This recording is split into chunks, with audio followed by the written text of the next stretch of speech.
നമസ്കാരം. ലോക്സഭയിൽ ഹൈന്ദവ വിരുദ്ധ പരാമർശം നടത്തിയ രാഹുൽ ഗാന്ധിക്കെതിരെ രൂക്ഷ വിമർശനവുമായി പ്രധാനമന്ത്രി നരേന്ദ്രമോദി. പരാമർശത്തിൽ രാഹുൽ മാപ്പു പറയണമെന്ന് പ്രധാനമന്ത്രി ആവശ്യപ്പെട്ടു. ഹിന്ദുക്കൾ എല്ലാവരും പ്രശ്നങ്ങൾ സൃഷ്ടിക്കുന്നവരാണ് എന്ന തരത്തിലായിരുന്നു രാഹുലിന്റെ പരാമർശം. ഹിന്ദു സമൂഹം മൊത്തം അക്രമികൾ ആണെന്ന തരത്തിലുള്ള പ്രതിപക്ഷ നേതാവിന്റെ പരാമർശം വളരെ ഗൗരവമേറിയത് ആണ്. ജനാധിപത്യ വ്യവസ്ഥയും ഭരണഘടനയും പ്രതിപക്ഷത്തിന്റെ വാക്കുകൾ ഗൗരവത്തോടെ കേൾക്കണം എന്നാണ് തന്നെ പഠിപ്പിച്ചിട്ടുള്ളത്. എന്നാൽ രാഹുലിന്റെ പരാമർശം അംഗീകരിക്കാൻ കഴിയില്ല. പരാമർശത്തിൽ അദ്ദേഹം മാപ്പു പറയണം എന്നും പ്രധാനമന്ത്രി പറഞ്ഞു. പ്രധാനമന്ത്രിക്ക് പിന്നാലെ രാഹുലിനെ രൂക്ഷമായി വിമർശിച്ച് കേന്ദ്ര ആഭ്യന്തരമന്ത്രി അമിത് ഷായും രംഗത്തെത്തി. ഹിന്ദുവായി ജനിച്ചതിൽ കോടാനുകോടി ജനങ്ങളാണ് അഭിമാനം കൊള്ളുന്നത്.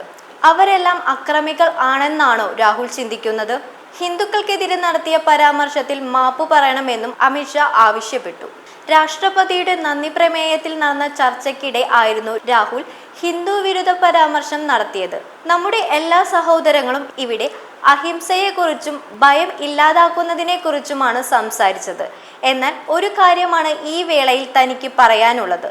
ഹിന്ദു എന്ന് സ്വയം വിളിക്കുന്നവർ അക്രമികളും വെറുപ്പ് നിറഞ്ഞവരും നേരുകെട്ടവരും ആയിരിക്കും എന്നായിരുന്നു രാഹുലിന്റെ പരാമർശം. News desk Bharathabhoomi.